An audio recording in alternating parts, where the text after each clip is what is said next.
You ask Tiger to calculate. This deals with linear inequalities with one unknown. The final result is t equal or smaller than 108. Let's solve it step by step. Group all constants on the right side of the inequality. Subtract 2 from both sides.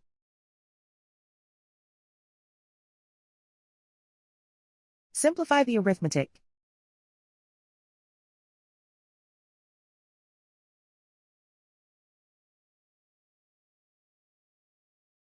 Isolate the t. Multiply both sides by 6.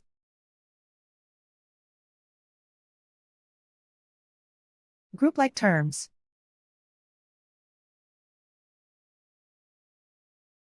Multiply the coefficients.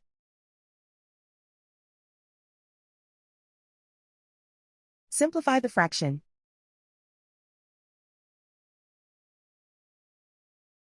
Simplify the arithmetic.